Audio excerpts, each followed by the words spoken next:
बंदी छोड़ सतगुरु रामपाल जी महाराज जी की जय हो। परमेश्वर की सभी प्यारी आत्माओं को मुझ पवन दास का सत्साई। पुण्यात्माओं, परमेश्वर ने आज काफ़ी समय के बाद फिर से एक बार अपने दास पर दया की है, जो फेसबुक पर आप सभी भाई बहनों के साथ लाइव आ रहा हूँ। थोड़ा सा इंतज़ार करते हैं, परमेश्वर की कुछ आत्माएं जुड़ जाती हैं, साथ में रहेंगे तो एक अच्छा मैसेज जाएगा सबके लिए। और दास निवेदन करेगा, जितने भी भगत भाई बहन हैं जो दास को लाइव देख पा रहे होंगे, वे इस वीडियो को जहाँ जहाँ भी आपके फेसबुक पर ग्रुप हैं, आप तुरंत उसको शेयर करें, ताकि जो संदेश परमेश्वर आज दास को निमित्त बनाकर पूरे भगत समाज तक पहुँचाना चाह रहे हैं वो सभी तक जाए।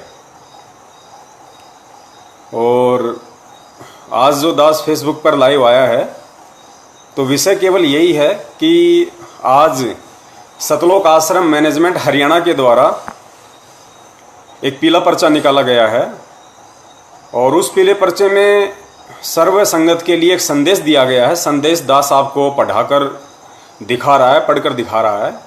वैसे तो आप सभी तक पहुंच गया होगा, क्योंकि नेटवर्क बड़ा ज़बरदस्त है। ये वाला पीला पर्चा है संदेश, इसको पढ़कर दास बता देता है। दिनांक 30/8/2020 यानी 30 अगस्त 2020। संदेश है, परमेश्वर कबीर जी की सर्व साध संगत को निर्देश है कि भविष्य में दास रामपाल दास का जन्मदिन पर्व मनाना प्रारंभ करें।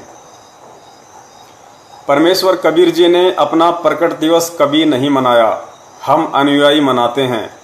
इसी प्रकार दास ने अपना जन्म दिवस कभी नहीं मनाया, आप अनुयायी मनाएं। यदि संभव हो सके तो आने वाले 8 सितंबर 2020 को कबीर जी के प्रकट दिवस की तरह साधना चैनल को 8/9/2020 के लिए दिन में 9 से 12 तक सुबह बुक करा लें। आगे देखना कितनी जबरदस्त बात लिखी है। सर्व संगत अपनी इच्छा अनुसार पाठ, ज्योति या खुला पाठ, यानी जो 1 लाख रुपए का होता है, वह दान करें, कराएं। यह आपका त्योहार हुआ करेगा। जबरदस्त मैसेज सतलोक आश्रम मैनेजमेंट हरियाणा के द्वारा संगत के लिए आज पारित हुआ है, और यही हमारा विषय होगा पुण्यात्माओं आज इस लाइव चैट पर। और दास अपने सभी भगत भाई बहनों से हाथ जोड़कर प्रार्थना करेगा, निवेदन करेगा कि देखो, आप लोग परम पूज्य सतगुरु रामपाल जी महाराज जी के शिष्य हैं, और उस परमेश्वर के बच्चों की एक खासियत होती है। अब आप लोगों की तो पता नहीं है या नहीं है, लेकिन दास ये बता रहा है कि परमेश्वर का जो बच्चा होता है उसकी एक खासियत होती है कि वो हर किसी की बात को पहले ध्यान से सुनता है। पहले ध्यान से सुनेगा कि सामने वाला क्या कहना चाह रहा है, उसके बाद उसकी बात पे कुछ क्षण वो विचार करेगा, मंथन करेगा, और उसके बाद में उसे अपने सतगुरुदेव जी से, अपने परमेश्वर से जो तत्व ज्ञान प्राप्त है, उस आधार से फिर उस बात का निष्कर्ष निकालकर वो उसका रिप्लाई करेगा, जवाब देगा। ये तो लक्षण है तत्वदर्शी संत के बच्चों के। और भाई बाकी तो मुंह फाड़ के लोग कब क्या कुछ बोल जाते हैं ग्रुपों में, कमेंट्स में, कुछ मालूम ही नहीं पड़ रहा। यही निर्णय करने में बड़ा संकट महसूस हो रहा है कि ये सतगुरुदेव जी का शिष्य है या कोई जगत वाला आदमी है। धीरे धीरे भगत भाई जुड़ रहे हैं, परमेश्वर दया करें। दास उस टॉपिक पे आएगा, एक बार सभी भगत भाई आ जाएं। और जो भी भगत भाई हैं जिनके मन में कोई शंका हो किसी भी प्रकार की, पुण्यात्माओं, दास कोई ज्ञानी नहीं बन रहा अपने आप में, लेकिन उस परमेश्वर ने बना दिया। क्योंकि परमेश्वर के सत्संग में उनके मुख कमल से परमेश्वर ने यह कहा है कि वो परमात्मा इस पृथ्वी पे अपने बच्चों को ज्ञानी बनाने के लिए आता है, भक्ति का मास्टर बनाने के लिए आता है, ताकि भक्ति मार्ग में किसी भी पॉइंट पर, किसी भी नाके पर मेरा भगत मार ना खा जाए, धोखा ना खा जाए, क्योंकि ज्ञान ही अंततः उसका सहारा होगा। तो ज्ञान परमेश्वर ने छिक्कर दे दिया, ठोक कर दे दिया। अब इसके अलावा कुछ भी देना बाकी नहीं रह गया है एक गुरुमुखी भगत के लिए। तो एक बार जुड़ जाएं सभी भाई। और दास निवेदन करेगा एक बार फिर से कि जितना हो सके इस वीडियो को, क्योंकि बहुत ही अनमोल वीडियो है पुण्यात्माओं। देखो, परमेश्वर किसी न किसी को तो निमित्त बनाएगा ही बनाएगा संदेशा देने के लिए। और आप सबको पता है कि पिछले 5 साल से वो परमेश्वर दास को निमित्त बना के सतलोक आश्रम मैनेजमेंट हरियाणा के हर पीले पर्चे का, हर उनकी उन मनमानी हरकत का तत्व ज्ञान आधार से सबूतों के साथ में जवाब दिलवा रहे हैं। और उस आधार से बहुत सारी भगत आत्माएं जो भ्रमित थी, थोड़ी बहुत कुछ शंका में थी, या जो सच्चाई से अपरिचित थी, जिनको वास्तविक घटना का पता नहीं था, वो लोग संभले मतलब गुरुजी के ज्ञान को आधार बनाकर वो भक्ति करने लगे। सतलोक आश्रम मैनेजमेंट हरियाणा से उनके मनमाने आचरण से दूर होने लगे, जिस कारण से उनका भक्ति धन बचा। वरना कितने लोगों ने अपनी बनी बनाई भक्ति का सर्वनाश कर दिया, ये सर्वविदित है। दया परमेश्वर की काफी भाई जुड़ रहे हैं, धीरे धीरे जुड़ते रहेंगे। तो पुण्यात्मा दास निवेदन करेगा कि आज जो संदेश सतलोक आश्रम मैनेजमेंट हरियाणा की तरफ से आया है कि भाई गुरुजी का आदेश है, गुरुजी ने जेल से ये संदेशा दिया है कि अब सर्वसंगत मुझ रामपाल दास का जन्मदिन पर्व मनाएं। पुण्यात्मा विचार करना इन बातों पे, ये कोई छोटे मोटे पॉइंट नहीं है, ये कोई छोटी मोटी बात नहीं है। देखो, हमें जैसे गुरुजी ने बताया ना कि बच्चा जब स्कूल में जाता है और बच्चे को अध्यापक के द्वारा जो सिलेबस पढ़ाया जाता है, उस सिलेबस का फिर वो अध्यापक उसका एग्जाम लेता है, उसका इम्तिहान लेता है कि इस बच्चे ने मेरे द्वारा पढ़ाए गए सिलेबस को कितनी गहराई से पढ़ा और समझा, उसका वो एग्जाम लेता है। हम सब ने परीक्षाएं दी हैं। तो पुण्यात्माओं, ठीक उसी पैटर्न पर सतगुरुदेव जी ने इस आध्यात्मिक ज्ञान को बताया। आज पूर्ण परमेश्वर कबीर साहिब जी के स्वरूप में सतगुरु रामपाल जी महाराज जी, जो 8 सितंबर 1951 के दिन भारतवर्ष की इस पवित्र भूमि पर प्रकट हैं, वो हमारे आध्यात्मिक टीचर हैं, गुरु हैं, शिक्षक हैं, अध्यापक हैं, और हम उनके शिष्य हैं, हम उनके विद्यार्थी हैं। और ये जो भक्ति मार्ग है, ये हमारी पाठशाला है। तो भाई, जहां पे गुरु और शिष्य का नाता जुड़ गया, चाहे वो सांसारिक तौर पे हो, चाहे आध्यात्मिक तौर पे हो, परीक्षा का होना लाजमी है, कंपलसरी है। तो परमेश्वर ने सन 1994 से सन 2014 यानी तकरीबन 24-25 वर्षों तक ठोक कर अपना अनमोल तत्व ज्ञान हम भक्तों को दिया है। ज्ञान रूपी खीर हमें छिक कर खिलाई है। तो भाई, जाहिर सी बात है, वो परमेश्वर परीक्षा तो लेगा ही लेगा। और पुण्यात्मा, ये सतलोक जाने की परीक्षा है, ये कोई 2 टाइम की रोजी रोटी के लायक किसी को बनाने की परीक्षा नहीं है। ये सतलोक ले जाने की परीक्षा है, तो परमेश्वर ठोक कर परीक्षा भी लेगा। तो आज हम सब की परीक्षा चल रही है। बरवाला कांड 2014 के बाद क्या क्या घटनाएं संगत में घटी, किस किस तरह के कुकर्म सतलोक आश्रम मैनेजमेंट हरियाणा को निमित्त बनाकर काल भगवान ने संगत से करवाए, उनके कर्म फुड़वाए, ये परीक्षा थी सतगुरुदेव जी की तरफ से। पुण्यात्माओं, सबसे पहले तो ये विचार कर लेना कि सतगुरु की भूमिका निभाता कौन है, सतगुरु की भूमिका करता कौन है। इस पूरी पृथ्वी में, इस अखल ब्रह्मांड में सतगुरु की भूमिका स्वयं पूर्ण परमेश्वर कबीर साहिब जी ही कर सकते हैं। आपको नॉर्मल सी लग रही होगी ये बात, क्योंकि आपको पता है कि ये बातें हमेशा सतगुरुदेव जी अपने सत्संगों में बताते हैं कि परमात्मा ही इस पृथ्वी पे आके अपना सत्संग करता है, परमात्मा ही एक तत्वदर्शी संत की भूमिका निभाता है, और अपने द्वारा रची गई सृष्टि को वो परमेश्वर कबीर साहब एक संत रूप में आकर स्वयं ही बताता है। अन्य कोई उस ज्ञान की छींट तक नहीं मार सकता यहाँ पे। तो ये बातें नॉर्मल सी लग रही होंगी आपको कि भाई ये तो जाहिर सी बात है, परमात्मा ही सतगुरु की भूमिका निभाता है, यानी सतगुरु ही परमात्मा होता है। लेकिन हम मान नहीं रहे अभी कि वास्तव में जो हमारा सतगुरु है वर्तमान में, वो कबीर साहिब ही है। हम केवल जुबान से बोल रहे हैं, हृदय से नहीं मान रहे। और जब तक जुबान से बोलते रहेंगे, हृदय से नहीं मानेंगे, वो परमेश्वर हृदय रूपी गुफा में नहीं बैठेगा। गुरुजी कहते हैं ना कि गुरु, जैसे हमें वाणी सुनाते हैं परमेश्वर कि गुरु भगता मम आत्म सोई, वाके हृदय रहूं समोई। परमेश्वर स्वयं गुरु की भूमिका करता है, फिर स्वयं में कह रहा है कि गुरु भगता मम आत्म सोई, यानी जो गुरु का भगत है वही मेरी असली आत्मा होगी, उसके हृदय में मैं सदा समाया रहूंगा। अब गुरु का भगत कौन होगा?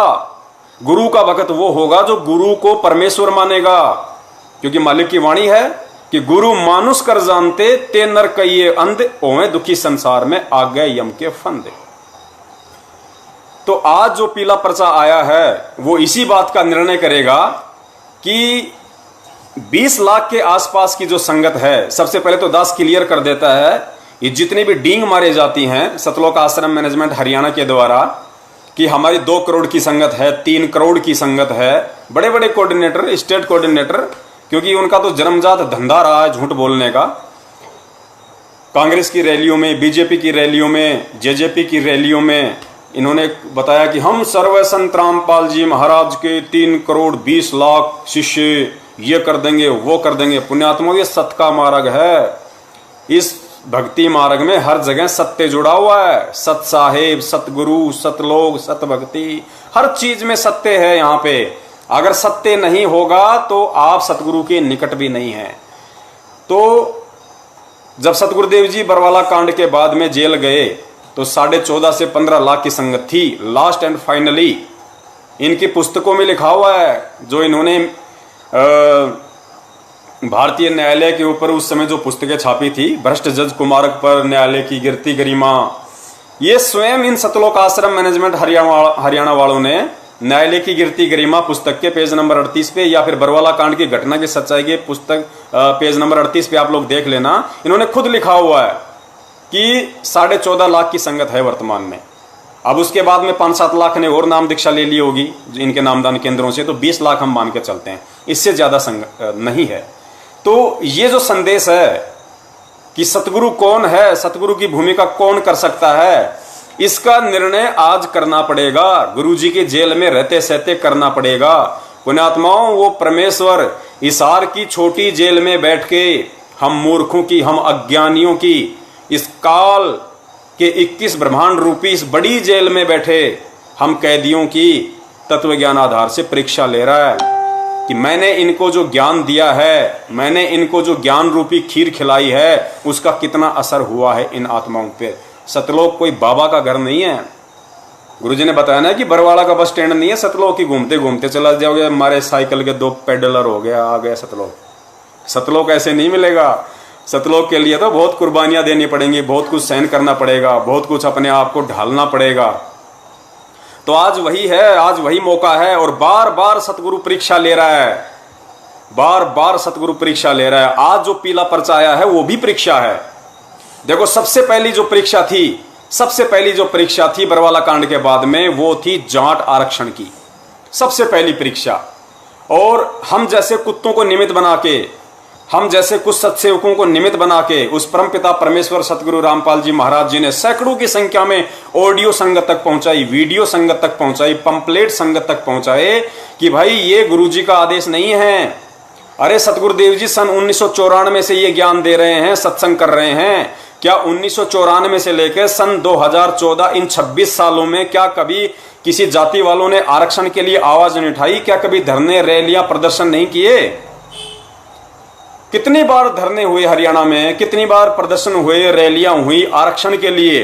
क्या सतगुरुदेव जी ने कभी भी अपने बच्चों को यह आदेश दिया कि भाई तुम्हें जाट आरक्षण में वहां पे शामिल होना है, तुम्हें आरक्षण के लिए मांग उठानी है, हमें जाटों को आरक्षण दिलवा के रहेंगे? क्या कभी परमेश्वर ने आदेश दिए हो तो बताइए 27 साल में। तो फिर बरवाला कांड के बाद में क्या हिसार जेल में परमेश्वर अपने बच्चों से ये दोगली राजनीति करवाने के लिए गए थे? अगर नहीं तो फिर कौन करवा रहा है? उस चीज को समझना ही तो तत्व ज्ञान है। गुरुदेव कहते हैं कि तत्व ज्ञान वो होता है जिसका कोई निष्कर्ष निकले। जिस प्रकार घी होता है, घी को गर्म करके उसको छान के फिर वो जो रतन निकलता है वो फिर 50 साल तक खराब नहीं होता, वो तत्व ज्ञान है, वो घी। तो तत्व ज्ञान उसको कहते हैं जिसका कोई निष्कर्ष निकले। कितनी आत्माओं ने अपने कर्म फोड़े उस समय, हमने पक्ष कर लिया क्योंकि सरकार के साथ हरियाणा के जाटों का मुद्दा था।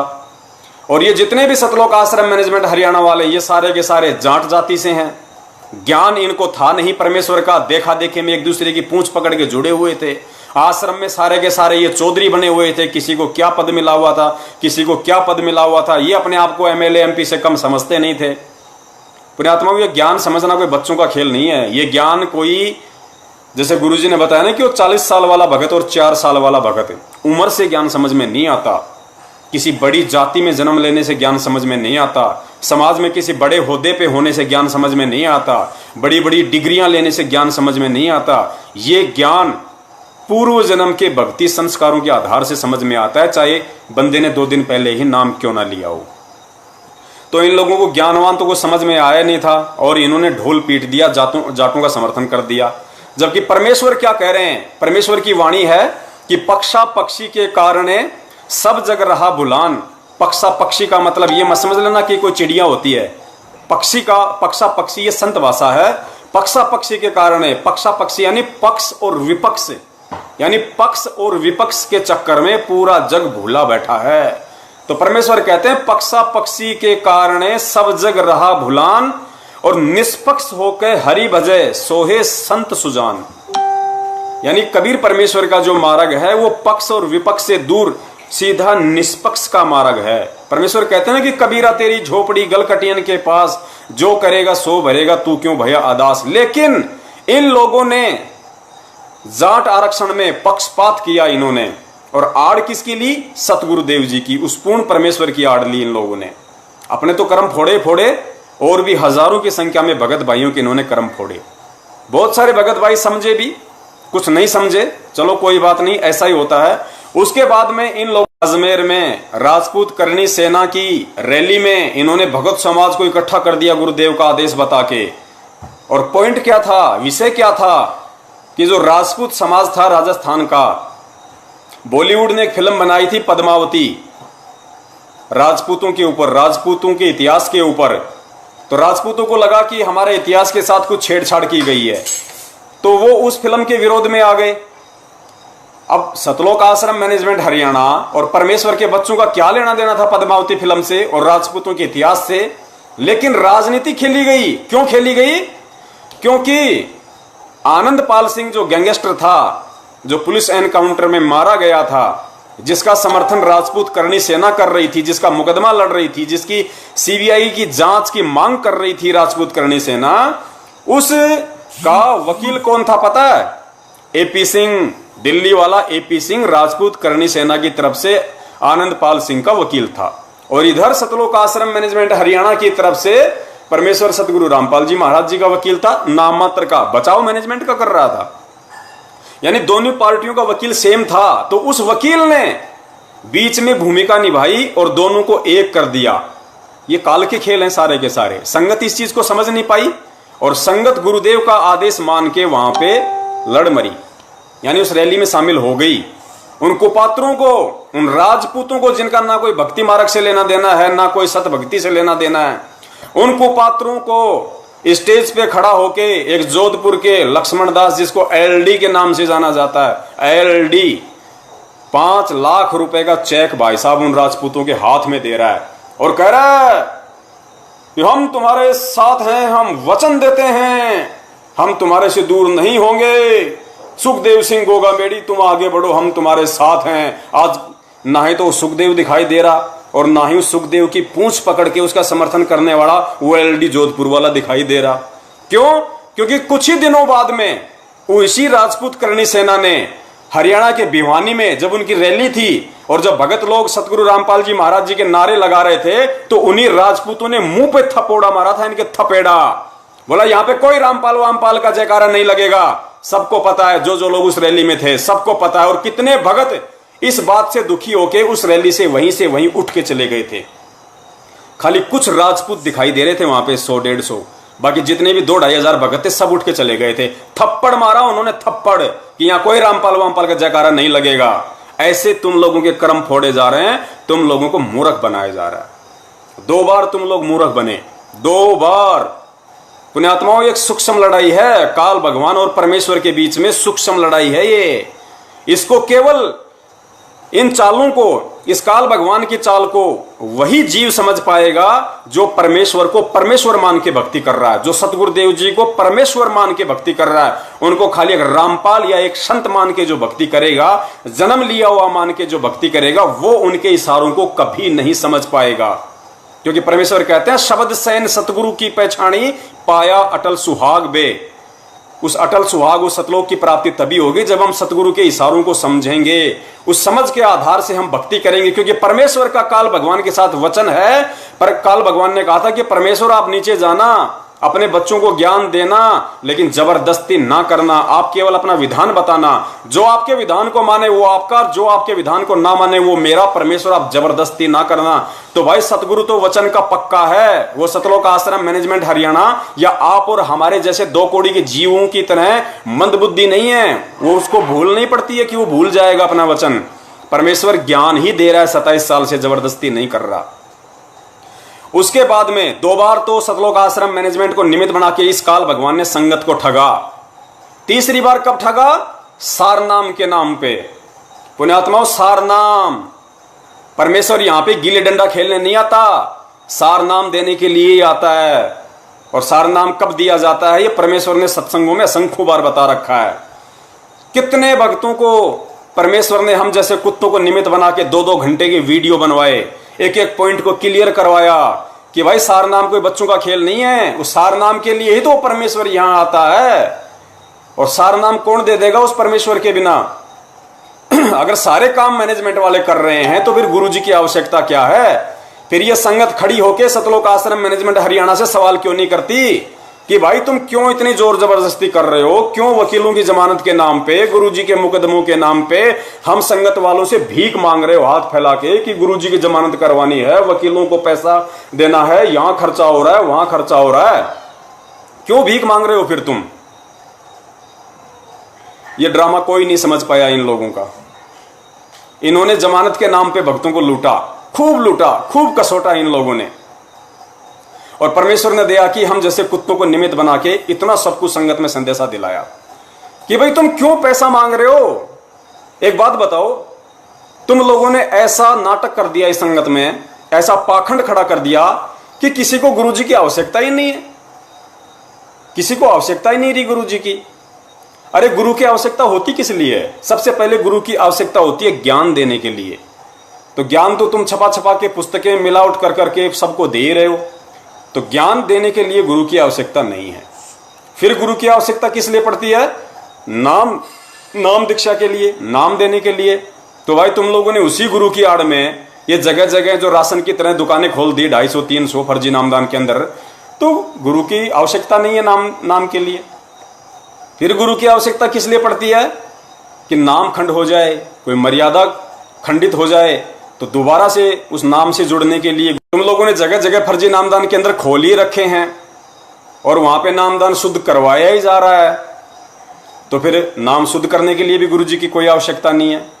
फिर गुरु की आवश्यकता पड़ती है शंका समाधान के लिए, कोई बात समझ में ना आए तो भाई शंका समाधान के लिए भी तुमने सतलोक आश्रम मैनेजमेंट हरियाणा के पीले पर्चों पे 8855 नंबर दे रखे हैं कि कोई भी शंका हो तो इन नंबरों पे फोन करो।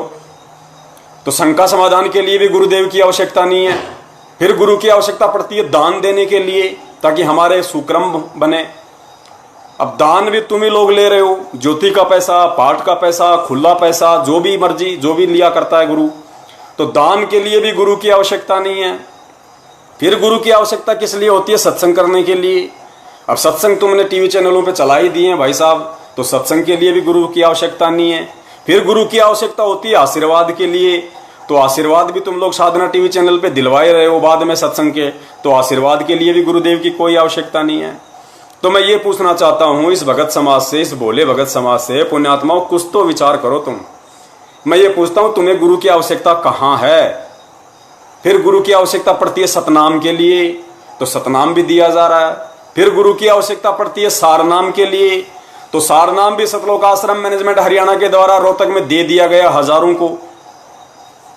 और फिर आवश्यकता पड़ती है सार शब्द के लिए, तो भाई सार शब्द के भी फार्म भरवा लिए उसी समय। तो मैं ये पूछता हूं भोले भगत समाज से कि तुम्हें सतगुरु रामपाल जी महाराज जी की आवश्यकता कहां है? तुम्हें कोई आवश्यकता नहीं है सतगुरु रामपाल जी महाराज जी की। तो तीसरे नंबर पे सारनाम के नाम पे इस काल भगवान ने सतलोक आश्रम मैनेजमेंट हरियाणा को अपने दूतों को निमित्त बनाकर संगत को ठगा। और कितने हजारों की संख्या में भगत लोग ठगे गए नकली सारनाम, फर्जी सारनाम के चक्कर में। हजारों लोग ठगे गए, परमेश्वर से दूर हो गए। वो यही परीक्षा होती है भाई, परमेश्वर की सूक्ष्म रूप में यही परीक्षा होती है कि देखें इन आत्माओं को मेरी आवश्यकता है या नहीं है, इनको ये ज्ञान समझ में आया या नहीं आया है। सार नाम कितने लोगों ने लिया, सब परमेश्वर से दूर हो गए। भले तुम आरती कर रहे हो, मंत्र कर रहे हो, सत्संग सुन रहे हो, लेकिन तुम मर्यादाओं से दूर हो, जितने भी सारनामी हो चुके हैं बरवाला कांड के बाद में। और उसके बाद में और ठगा फिर संगत को। आज जो पीला पर्चा आया है, ये चौथी स्टेज है, चौथी स्टेज संगत के ठगे जाने की चौथी स्टेज, सबसे बड़ी स्टेज है ये। 8 सितंबर के दिन पुण्यात्माओं कान खोल के सुन लेना, 8 सितंबर 2020 के दिन यदि इस पीले पर्चे को सत्य मान के, जिसमें यह लिखा हुआ है कि मुझ रामपाल दास का जन्मदिन पर्व मनाना शुरू करें, यदि इस पीले पर्चे को सतगुरु रामपाल जी महाराज जी का आदेश मानकर जिस पुण्यात्मा ने 8 सितंबर के दिन उनका जन्मदिन मना लिया या सोच भी ली उनका जन्मदिन मनाने की, पुण्यात्माओं वो जड़ से परमेश्वर से दूर हैं, जड़ से। क्योंकि परमेश्वर कहते हैं गुरु मानुष कर जानते ते नर कहिए अंधे, ओवे दुखी संसार में आ गए यम के फंदे। जन्मदिन उसका मनाया जाता है जिसका जन्म होता है, और जन्म जीव का होता है, पीयू का जन्म नहीं होता। पीयू हमेशा प्रकट होता है, जन्मदिन जीव का मनाया जाता है। तुम्हें जो ये अपनी चरम दृष्टि से दिखाई दे रहा है ना कि इंद्रो माई के गर्भ से 8 सितंबर 1951 को संत रामपाल जी महाराज जी का जन्म हुआ है, ये चरम दृष्टि है। हम आध्यात्मिक जीवन में जी रहे हैं, और आध्यात्मिक जीवन में परमेश्वर के तत्व ज्ञान को आधार बना के हमें तत्व ज्ञान वाली दिव्य दृष्टि से देखना पड़ेगा। पुण्यात्माओं, सतगुरु क्या होता है? सतगुरु शब्द क्या संत रामपाल जी महाराज ने कभी कहा कि मैं सतगुरु नहीं हूं? कितनी बार कहा उन्होंने कि इस दास के अलावा, अपनी तरफ इशारा करके, अपने छाती की तरफ उंगली करके, बार बार यूं टप्पे मार मार के उन्होंने कहा कि इस दास के अलावा इस पूरी सृष्टि में पुण्यात्माओं कोई सतगुरु नहीं है। और सूक्ष्म वेद क्या कहता है कि सतगुरु की भूमिका स्वयं पूर्ण परमेश्वर कबीर साहिब ही निभा सकता है, अन्यथा उसके लोक का ज्ञान, उस सृष्टि रचना की सही से जानकारी देने में कोई भी समर्थ नहीं है। हम जयकारा लगाते हैं परमेश्वर का कि बंदी छोड़ सतगुरु रामपाल जी महाराज जी की जय हो। सतगुरु पुण्यात्मा, जो शब्द पकड़ के रखना, इसी शब्द पे चलना हमें। सतगुरु मालिक की वाणी है कि ना सतगुरु जननी जने, जाके माना बाप, पिंड ब्रह्मंड से रहित है ना वहां तीनों ताप। ना सतगुरु जननी जने, ये ध्यान रख लेना। ये सतगुरु शब्द केवल उसी समय के लिए नहीं है जिस समय वो परमेश्वर धर्मदास जी का सतगुरु बन के आया था, जिस समय वो परमेश्वर आदरणीय नानक जी का सतगुरु बन के आया था, मलुकदास जी का सतगुरु बन के आया था, गरीबदास जी के समय में वो परमेश्वर सतगुरु की भूमिका करके प्रकट हुए थे। ये सतगुरु शब्द केवल उन्हीं आत्माओं के लिए नहीं है, ये सतगुरु शब्द हम सब के लिए है, हम आत्माओं के लिए है। उस समय जो घटनाएं घटी थी 650 साल पहले या उसके बाद में, परमेश्वर ने भिन्न भिन्न रूपों में प्रकट होकर जो भी एग्जाम्पल बनाए हैं, जो घटनाएं घटित की हैं, वो केवल इस पिछली पीढ़ी के आप और हम जीवों को सबक सिखाने के लिए, हम सब जीवों को ये सद्बुद्धि देने के लिए कि सतगुरु क्या होता है और सतगुरु के साथ में कैसा व्यवहार किया जाता है। तो परमेश्वर कहते हैं ना सतगुरु जननी जने, और जाके माना बाप, ना सतगुरु जननी जने, यानी सतगुरु कभी भी मां से जन्म नहीं ले सकता। इस सकल सृष्टि में ऐसी कोई जननी नहीं है जो सतगुरु को जन्म दे सके, यानी परमेश्वर कबीर साहिब जी को अपने गर्भ से जन्म दे सके, ऐसी कोई जननी आज तक ना कोई पैदा हुई है ना कोई होगी। तो परमेश्वर की वाणी है। और गुरुदेव क्या कहते हैं कि परमेश्वर की प्रत्येक वाणी, प्रत्येक शब्द अनायास नहीं होता है, उनकी हर एक वाणी का गहरा अर्थ होता है। तो पुण्यात्माओं, दास का निवेदन है, आप ढोंग कर रहे हो या भक्ति कर रहे हो, इसका निर्णय 8 सितंबर के दिन हो जाएगा। अगर आप संत रामपाल जी महाराज जी को सतगुरु भी कहते हो और 8 सितंबर के दिन उनका जन्मदिन मनाते हो, तो पुण्यात्माओं धिक्कार है आप पर। आप तत्व ज्ञान लेने के बाद में इस पृथ्वी लोक की सबसे निकृष्ट और घटिया आत्माएं हैं, जो उस परमेश्वर की संगत में रहने के बाद भी शेख तकी की तरह सुधर नहीं पाए, उन्हें समझ नहीं पाए आप। या तो आप संत रामपाल जी महाराज जी को सतगुरु कहना छोड़ दो, उनके नाम से पहले सतगुरु शब्द लगाना छोड़ दो, या फिर उन्हें प्रकट हुआ ही मानो तत्व ज्ञान आधार से, दिव्य दृष्टि से। क्योंकि परमेश्वर की वाणी कह रही है, ये पवन दास नहीं कह रहा, कोई सत्सेवक नहीं कह रहा, ये परमेश्वर की वाणी कह रही है कि ना सतगुरु जननी जने और जाके माना बाप। तो भाई 8 सितंबर 1951 के दिन किसका जन्म हुआ है? अरे परमेश्वर तो अपने आप को छुपा के ही आता है भाई। यहां पे कितनी बार कहा परमात्मा ने, कितनी बार कहा कि जब धर्मदास जी व्याकुल हो गए, चिंतित हो गए कि हे परमेश्वर, आज इस समय ये जीव कितने निकृष्ट हो चुके हैं, परमेश्वर आज आपकी कोई दो बातें सुनने को तैयार नहीं है।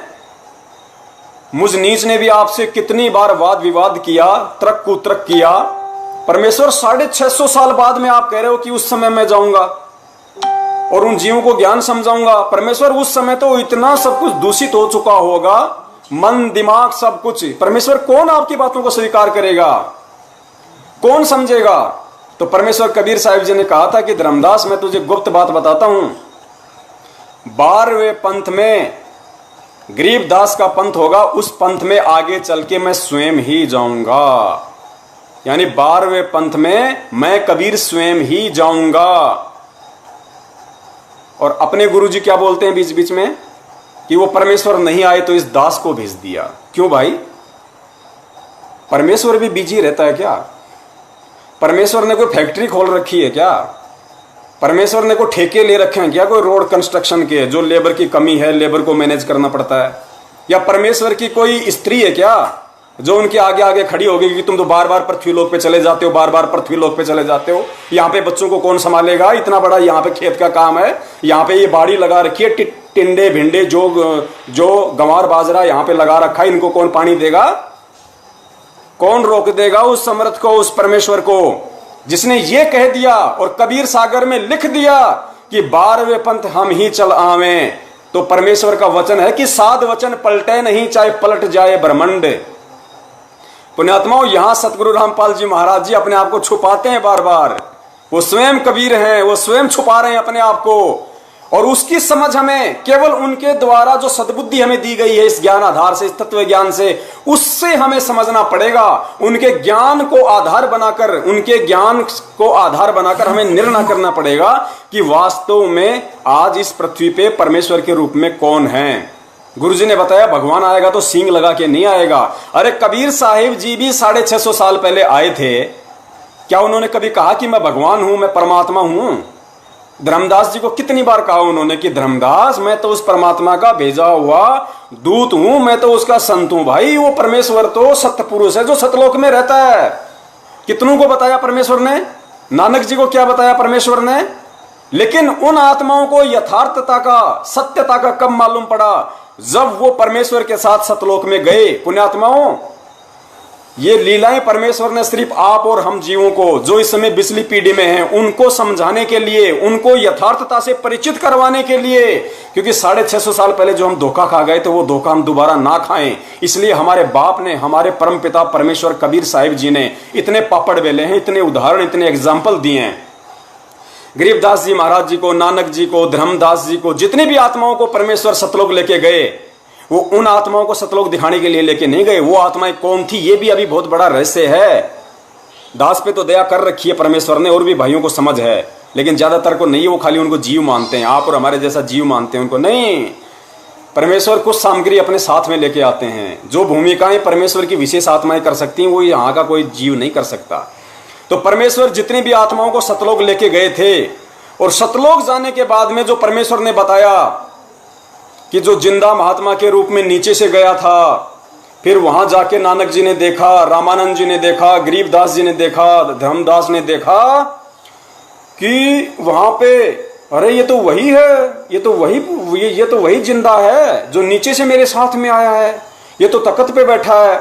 वहां जाके परमेश्वर उस जो परमेश्वर का जो सत्य पुरुष वाला जो रूप है सिंहासन पे सतलोक में, उस पर चवर करने लगे। तो उन आत्माओं ने सोचा कि ये कबीर तो इनका कोई नौकर है, असली परमात्मा असली सत्य पुरुष तो ये है जो बैठा हुआ है। इतने में ही अब वो जो सत्य पुरुष वाला रूप था, जो नूरी शरीर था परमात्मा का तेजपुंज का, वो उठा और जो नीचे से महात्मा जी थे सतगुरु रूप में जो उनके थे वो वहां बैठे, और वो सत्य पुरुष जो उनको तेजपुंज का लग रहा था वो पंखा करने लगा। और थोड़ी देर बाद में देखते ही देखते वो सत्य पुरुष उस जिंदा महात्मा के शरीर में समा गया, अकेला जिंदा रह गया जो नीचे से गया था। तब उन आत्माओं की आंखें खुली, ओ हो ये तो स्वयं साक्षात परमात्मा है।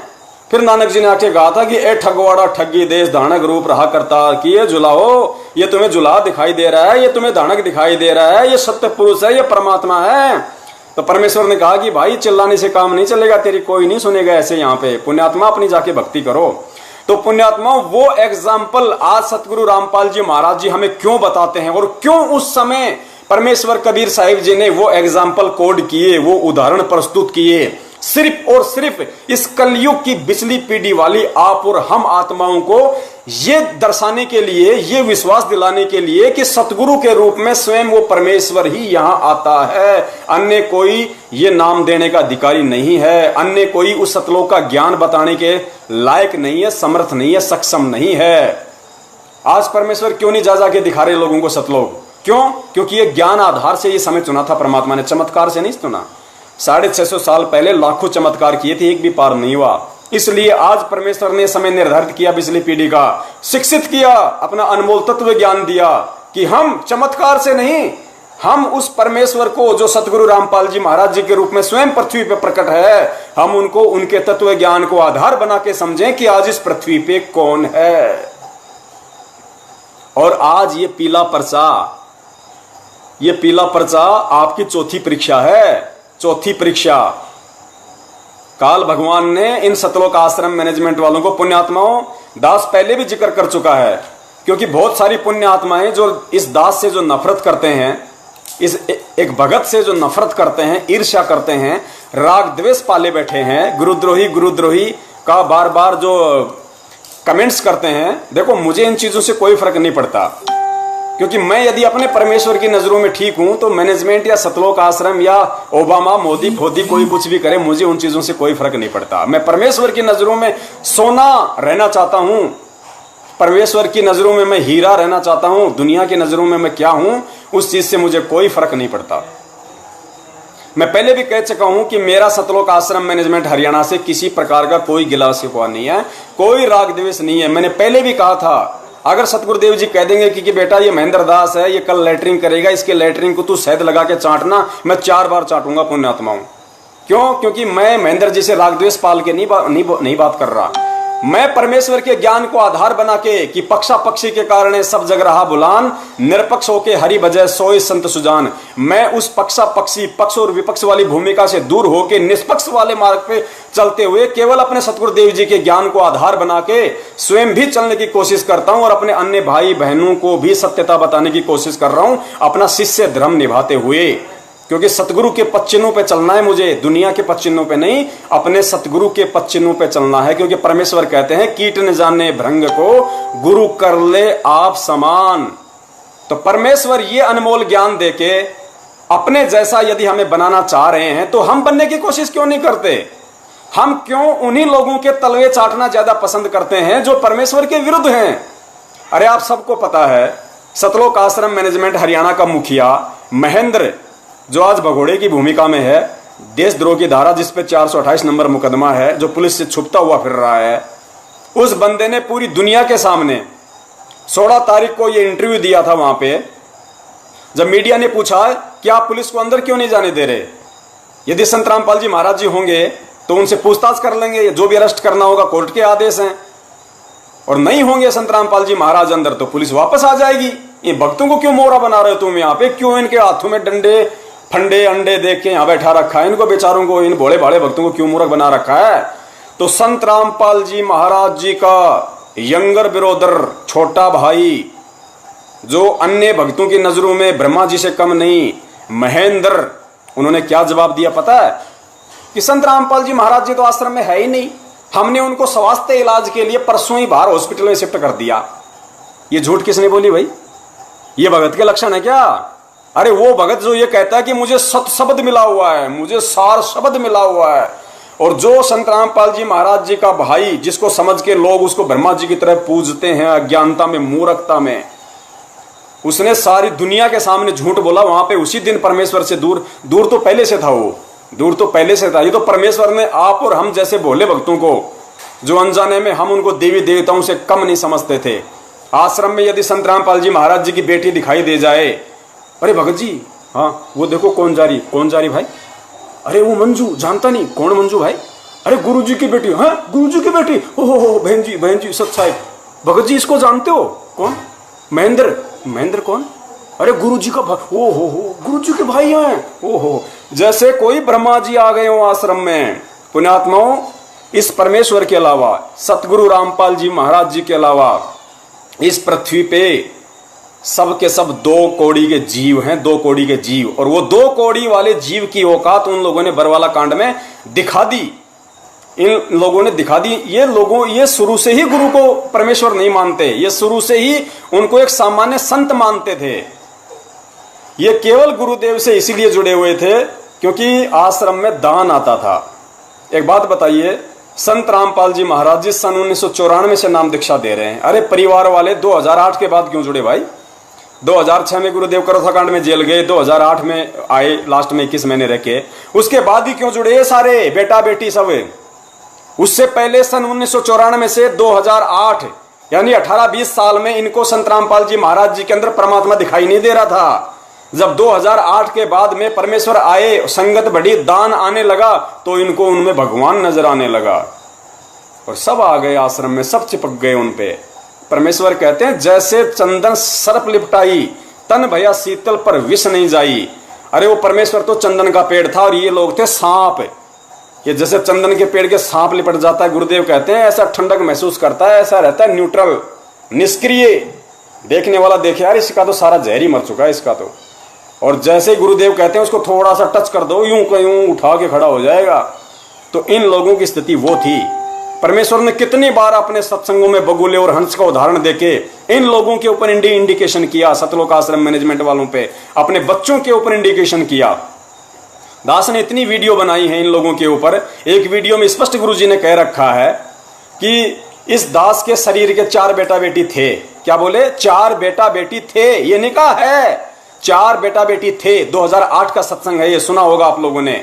और फिर गुरुदेव ने कहा कि मुझे अच्छे से पता था उनके व्यवहार का, उनके आचरण का, कि वो मेरी कैसी क्या सेवा करते।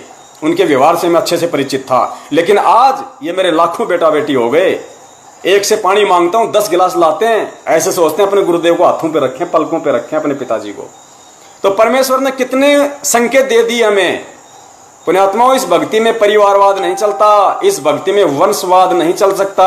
कबीर सागर पढ़ाना आप लोगों ने, गुरुदेव ने पढ़ाया ना सुख संवेद। क्या लिखा हुआ है कि इस भक्ति मार्ग में बिंद वाले हमेशा रोड़ा ही बन के पैदा होते हैं, हमेशा रोड़ा बन के रहेंगे। इस मार्ग को डुबोने की कोशिश करते हैं बिंद वाले, बिंद यानी जो उनके परिवार से हैं। और ये भक्ति मार्ग हमेशा नाद पुत्रों से चलता है। नाद यानी वचन के पुत्रों से, जो सतगुरुदेव जी के शिष्य हो जाते हैं, जो ज्ञान को समझ के, वो उनके वचन के बेटा बेटी हैं, नाद के बेटा बेटी हैं। तो ये आज आपकी चौथी परीक्षा है, चौथी परीक्षा।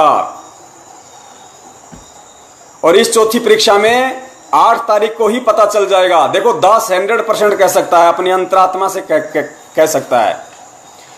जिन जिन आत्माओं ने आज ये पीला पर्चा पढ़ा होगा, हजारों की संख्या में, लाखों की संख्या में, 2% को छोड़ के, पुण्यात्माओं ध्यान देना, 100 में से 2% को छोड़ के 98% आत्माओं की अंदर से आवाज आ रही है कि ये आदेश गुरुदेव का नहीं है।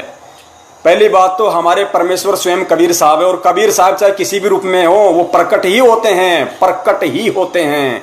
कभी जन्म लेगा ही नहीं, जो जन्म लेगा वो परमात्मा होता ही नहीं है। अरे गुरुदेव ने कितनी बार बताया कि आदरणीय गरीबदास जी महाराज जी थे, वो चरम दृष्टि से कैसे आए थे, लोगों को कैसे दिखाई दिया? रानी माता के पेट से आए थे। उनको गर्भ भी था 9 महीने का, दाई ने खींच के बाहर भी निकाला था, सब सिस्टम था। लेकिन वो चरम दृष्टि से उन्हें गरीबदास दिखाई दे रहा था। परमेश्वर तो सूक्ष्म रूप से प्रकट हो जाते हैं, वो कौन आत्मा है क्या है। परमेश्वर तो लाखों असंख्यों करोड़ों शरीर बना दें ऐसे, 1 दिन के, 2 दिन के, 2 घंटे के, 10 दिन के, 20 दिन के, परमेश्वर तो लाखों शरीर बना दें। अरे जब सुखदेव ऋषि के बारे में परमात्मा ने बताया कि सुखदेव ऋषि क्या मां के पेट से जन्म लेके बाहर निकला था, एक सिद्धि युक्त महात्मा सुखदेव ऋषि 12 साल का मां के गर्भ से बाहर निकला था, सूक्ष्म रूप में बाहर निकला और बाहर निकलते ही 12 साल का हो गया। तो क्या संत रामपाल जी महाराज जिस सिद्धि में सुखदेव ऋषि से भी नीचे मान लिया आप लोगों ने? अरे सुखदेव का क्या जन्म हुआ था, वो मां के पेट से सूक्ष्म रूप में प्रकट हुआ था, तुरंत 12 वर्ष का हो गया खड़ा। ऐसे ही गरीबदास जी महाराज जी ने लीला की, ऐसे ही संत रामपाल जी महाराज जी ने 8 सितंबर 1951 के दिन लीला की। अरे गोरखनाथ ने कौन सा जन्म लिया था? अरे गोबर से पैदा हुआ था, गोबर से। उसने कौन सा जन्म लिया था? राजा रामचंद्र जी के गुरु और जो वाल्मीकि जी थे, सॉरी शायद उनका वाल्मीकि जी नाम था, दास को जहां तक ध्यान आ रहा है, उन्होंने क्या किया था? जो कुश था, सीता जी का बेटा था लव, जो रामचंद्र जी से पैदा हुआ। दूसरा था कुश। कुश को किसने बनाया था? आश्रम में महर्षि जी ने बनाया था, वाल्मीकि जी ने। किससे बनाया? कुश। कुश यानी घास, घास के तिनके से। उसने कौन सा जन्म लिया था भाई? जब ये छोटे मोटे महात्मा इस तरह के चमत्कार कर देते हैं तो वो परमेश्वर क्या नहीं कर सकता? जिनकी सिद्धि से पूरी दुनिया चल रही है, जिनके शक्ति से ब्रह्मा विष्णु महेश के पास में 8 सिद्धि 9 निधि, सारी जो जितनी भी कलाओं के भगवान है, 1000 कला काल भगवान को किसने दी? 1000 कलाओं का भगवान है काल भगवान, ज्योति निरंजन, उसको 1000 कला किसने दी? परमेश्वर कबीर साहिब जी ने। अक्षर पुरुष को 10,000 कला किसने दी? परमेश्वर कबीर साहिब जी ने। ब्रह्मा विष्णु महेश को किसने दी कलाएं? दुर्गा को किसने दी कलाएं? देवी देवताओं को पावर किसने दी? उस परमेश्वर ने। अरे वो अनंत कलाओं का भगवान जरूरी है क्या वो मां के पेट से जन्म लेके आएगा? पुण्यात्माओं, समर्थ इसी का नाम होता है, समर्थ कुछ भी कर सकता है। तो दास का निवेदन है, 8 सितंबर का दिन वो फाइनल दिन होगा इस सर्व साध संगत का। अरे हम जैसे नीचों को तो उस परमेश्वर ने पिछले साल से ही सद्बुद्धि दे दी थी। पिछले साल सबको पता है कि इस सकल पृथ्वी पे 8 सितंबर 2019 को यदि सबसे पहले किसी ने परमेश्वर का प्रगट दिवस मनाया था तो वो केवल सत्सेवक थे। सत्सेवकों ने ही परमेश्वर का प्रगट दिवस मनाया था। और अब की बार इतना बड़ा, मालिक की दया से इतना बड़ा प्रचार हुआ, इतनी संगत में इतना प्रचार हुआ कि अंत में मैनेजमेंट को हार माननी पड़ी, मैनेजमेंट को घुटने टेकने पड़े। मैनेजमेंट को अच्छे से पता था कि आज नहीं तो कल ये संगत सतगुरु प्रगट दिवस मनाएगी ही मनाएगी। अगली साल कबीर प्रगट दिवस मनाने वाले कुछ ही बचेंगे। संगत प्रगट दिवस मनाएगी, सतगुरु प्रगट दिवस मनाएगी ही मनाएगी। तो इन्होंने आज ये मौके का फायदा उठाया, मौके पे चौका मारा इन लोगों ने गुरु की आड़ में, क्योंकि काल अपने सारे काम गुरु की आदेश की आड़ में ही करता है। तो आज इन लोगों ने मौके पे चौका मारा कि भाई देखो संगत ने मनाना तो है ही है, और कहीं ऐसा ना हो जाए कि अगली बार कोई कबीर प्रगट दिवस बचाने के लायक भी ना बचे, कोई रहे ना कोई हमारे साथ में। तो इन्होंने नया ड्रामा रख दिया, एक आदेश। पुण्यात्मा उनकी बुद्धि भ्रष्ट है। परमेश्वर ने एक सत्संग में कहा कि गुरुद्रोही की पेड़ पे जय पग आवे वीर, 84 निश्चय पड़े सतगुरु कहें कबीर। फिर गुरुदेव ने बताया कि जो गुरुद्रोही होता है वो कंस और रावण से भी खतरनाक होता है। तो पुण्यात्माओं, ये गुरुद्रोही की जो भूमिका है ये सन 2014 से पहले और 2014 के बाद तो फुल फॉर्म में निभा रहे हैं ये लोग। सतलोक आश्रम मैनेजमेंट हरियाणा वाले। गुरुद्रोही क्या होता है, गुरुद्रोही की परिभाषा का नहीं पता इस संगत को। फिर कहते हैं कि हमने संत रामपाल जी महाराज जी से तत्व ज्ञान ले रखा है, दुनिया को ज्ञान गंगा बांटते हैं। अरे पहले खुद तो ज्ञान समझ लो कि ज्ञान क्या होता है, तत्व ज्ञान क्या होता है, गुरुद्रोही क्या होता है पता तुम्हें? परमेश्वर ने गुरुद्रोही की परिभाषा बताई कि गुरुद्रोही सब कोई कहे पर कोई न जाने खोज, और गुरु से बैर ईर्ष्या करे। गुरुद्रोही कहावे सोई, जो गुरु जी की निंदा चुगली करता है, गुरु जी से वैर करता है, ईर्ष्या करता है, जो गुरु जी का विरोध करता है वो गुरुद्रोही होता है। और इस तत्व ज्ञान आधार से एक परिभाषा और समझ लो गुरुद्रोही की, गुरुद्रोही केवल वो ही नहीं होता जो गुरु जी की निंदा चुगली करता है, गुरु जी से वैर करता है। वो भी सबसे बड़ा गुरुद्रोही होता है जिसके कुकर्मों की वजह से दुनिया उसके गुरु की निंदा करे, चुगली करे, उसके गुरु से राग द्वेष और ईर्ष्या करे, उसके गुरु को गुंडा और भुंडा कहे। वो सबसे बड़ा गुरुद्रोही होता है। और ये सर्वविदित है कि सतलोक आश्रम मैनेजमेंट हरियाणा की मैनेजमेंट के कुकर्मों के चलते, इनकी गलत हरकतों के चलते, इनकी मनमानियों के चलते बरवाला कांड हुआ है। अरे विचार करके देखो, गुरुदेव ने क्या बताया हमें। गुरुदेव ने क्या बताया कि जब वो परमेश्वर इस पृथ्वी पे आता है, एक इंसान के रूप में आता है, तो वो एक अच्छे आदर्श नागरिक की भूमिका भी निभाता है। दास के पास सतगुरुदेव जी के सत्संग हैं, इसी मोबाइल में, वरना सुना देता, अभी वीडियो तो बना रखे हैं। यानी गुरुदेव ने बताया कि जब वो परमेश्वर इस पृथ्वी पर प्रकट होता है तो एक सुयोग्य, एक आदर्श नागरिक की भी भूमिका निभाता है। तो पुण्यात्माओं, कोर्ट की अवमानना करना एक सुयोग्य और आदर्श नागरिक के काम नहीं होते। तो जब वो परमेश्वर एक सुयोग्य और आदर्श नागरिक की भूमिका निभा रहा है तो क्या वो कोर्ट की अवमानना करेगा? कभी नहीं करेगा, जिंदगी में नहीं करेगा। भक्तों की आड़ लेगा कि मुझे पुलिस ना पकड़ ले जाए, भक्तों को आश्रम के बाहर खड़ा कर दो, ये वो कहेगा जो सर्व सृष्टि का रचनहार है, जो समर्थ है, जिसके एक शब्द से पूरी सृष्टि रची गई। वो सतलोक आश्रम मैनेजमेंट हरियाणा को पुलिस वालों से डर के, कोर्ट से डर के ये कहेगा क्या कि भक्तों को आश्रम के बाहर ढाल बना के खड़ा कर दो, मैं नहीं जाना चाहता। वो परमेश्वर है, परमेश्वर।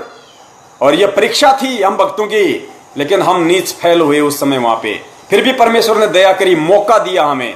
क्योंकि कहते ना कि जीवन में 2 मौके और एक बाल पे 2 छक्के नसीब वालों को मिलते हैं। एक बाल जब नो बॉल हो जाती है, जो भी आप लोग जानते हो, जो देखते हैं क्रिकेट वगैरह, तो जीवन में 2 मौके और एक बाल पे 2 छक्के नसीब वालों को ही नसीब होते हैं। और ये नसीब परमेश्वर ने हम जैसे नीचों को दिया, लेकिन फिर भी हम मार खाते जा रहे हैं, इतना ज्ञान देने के बाद भी। और उस एक पीले पर्चे को स्वीकार कर लिया, उसमें कोई मोहर लग रही है क्या? गुरुजी का चेहरा दिखाई दे रहा है क्या? गुरुजी उस पीले पर्चे में बोलते हुए दिखाई दे रहे हैं क्या? अरे कोई भी ऐरा गहरा नथु कह रहा अपने मोबाइल से, आजकल तो कंप्यूटर से 2 शब्द टाइप करके लिख देगा, वो का ऐसा कैसा मान लोगे? गुरुजी का आदेश है। तुम इसलिए मान रहे हो कि उस पीले पर्चे से तुम्हें कोई आपत्ति नहीं है, तुम्हारे ऊपर कोई आपत्ति नहीं आ रही, कोई परेशानी नहीं आ रही, इसलिए तुम उस पीले पर्चे को गुरुजी का आदेश मान रहे हो। और उसी पीले पर्चे में यदि कल को यह लिखा हुआ आ गया कि सतगुरुदेव जी की जय, दिनांक 30/9/2020 सर्व संगत को सूचित किया जाता है, मुझ रामपाल दास का आदेश, इसमें फोन आ जाते हैं, डिस्कनेक्ट हो जाता है, दास थोड़ा सा बोल नहीं पाता। तो कल को यदि उस पीले पर्चे में ऐसा आदेश लिखा आ जाए कि मुझ रामपाल दास का आदेश है, जिस परिवार में 5 या 5 से अधिक सदस्य हैं, वो अपनी कमर पे 50 किलो का पत्थर बांधो और किसी 100 फुट गहरे कुएं में छलांग मार दो, पृथ्वी पे बोझ मत बनो। आप में से एक भी तत्व ज्ञानी जो आज ज्ञानी बन रहे हैं अपने आप में, एक भी कूद के दिखा देना मेरे को उस कुएं के अंदर, एक भी, फिर तुम्हारी बुद्धि के एंटीना खड़े हो जाएंगे उस समय कि भाई ये कैसा आदेश है, गुरुजी ऐसा आदेश क्यों देंगे? गुरुजी ऐसा आदेश दे ही नहीं सकते, ये तो मनमुखी आदेश है, ऐसे कैसे हो गया? अरे तो गुरुजी ने जाट आरक्षण का आदेश कैसे दे दिया, ये भी तो विचार करो। वो परमपिता परमेश्वर, जिसके जाट भी बच्चे, जिसकी सरकार भी उसका बच्चा, वो कैसे आदेश दे देगा? बरवाला कांड में पुलिस वालों को पत्थर मारने का आदेश अपने भक्तों को कैसे दे देगा? क्या सामने पुलिस वाले उस परमेश्वर के बच्चे नहीं है? अरे जिस परमेश्वर ने अपने बच्चों को इतनी मेहनत करके 27 साल से लोगों की गालियां खा के, लोगों से गुंडा और बुंडा कहलवा कर, लोगों की गालियां खा खाकर ये तत्व ज्ञान का प्रचार किया, हम जैसे निकम्मों को, जिन हाथों से हम कुकर्म किया करते थे, जिन हाथों से हम कुकर्म किया करते थे, उन हाथों में परमेश्वर ने ज्ञान देके सुमरनी पकड़नी सिखाई, मंत्र कार्ड पकड़ना सिखाया, दान धर्म करना सिखाया। क्या वही परमेश्वर बरवाला कांड में अपने बच्चों को काले कपड़े पहना के, गुंडा और मवाली बना के, उन्हीं पत्थरों में, उन्हीं हाथों में पत्थर देके, उन मंत्र कार्ड और माला पकड़ने वाले हाथों में पत्थर देके, पेट्रोल बम देके, लठ देके, बंदूकें देके पुलिस वालों के सामने खड़ा करेगा कि मेरा आदेश है, जाके लड़ो? सुना आप में से किसी ने भी सुना क्या बरवाला कांड में संत रामपाल जी की, महाराज जी के मुख से ये कहते हुए कि मेरा आदेश है, तुम काले कपड़े पहनो, तुम गुंडे मवाली बन जाओ, मेरा नाम दुनिया में बदनाम करो, पुलिस वालों को मारो, मर जाओ, मैं कोर्ट में नहीं जाऊंगा? सुना किसी महाज्ञानी ने? तुम किन लोगों के पीछे लग रहे हो? आज 70% संगत, 30% पे तो परमेश्वर ने दया कर रखी है। वो मैनेजमेंट के पीछे नहीं है, सुनते सबकी हैं, करते परमेश्वर के ज्ञान आधार से हैं। 70% संगत काल के पीछे चल रही है, काल के पीछे। अरे तभी तो दुर्घटनाएं हो रही हैं। महाराष्ट्र से जो 13 भगत थे, 2 बसें भर के आई थी। सबने देखा होगा राजस्थान के नागौर में सुबह 4 बजे सड़क पे सांड आ गया था, सांड। और सांड के से वो बस टकराने से वो पेड़ में जा घुसी और वहां पे 13 भक्तों की मौत हुई, 13 भक्तों की। और कितनी दर्दनाक मौत हुई है। मीडिया ने बताया कि 2-3 के तो धड़ से शीश अलग हो गए थे, किसी का हाथ अलग हो गया, किसी का पैर अलग हो गया। ये दर्दनाक मौत संत रामपाल जी महाराज जी के भक्तों की नहीं हो सकती। ये क्यों हुई? क्योंकि वो परमेश्वर की मर्यादाओं से दूर थे। अरे वो तो हिसार जा रहे थे ना गुरु दर्शनों के लिए, तो जो गुरु दर्शनों के लिए जा रहा है तो भगत जाएगा। तो भाई फिर उसके साथ ऐसा हादसा क्यों हुआ? क्यों? क्योंकि वो काल के पीछे चल रहे थे। और बाकी लोगों के साथ अभी यदि ऐसा हादसा नहीं हुआ है और वो अपने आप को गुरु भगत समझ रहे हैं तो बहुत बड़ी भूल है। क्योंकि परमेश्वर कहते हैं कि राम किसी को मारे नहीं, और मारे तो हत्यारा राम, अपने आप ही मर जाओगे तुम कर कर खोटे काम। पुण्यात्माओं, परमेश्वर कभी किसी को नहीं मारता। कंस को भी परमेश्वर ने जबरदस्ती नहीं मारा, रावण को भी परमेश्वर ने जबरदस्ती नहीं मारा।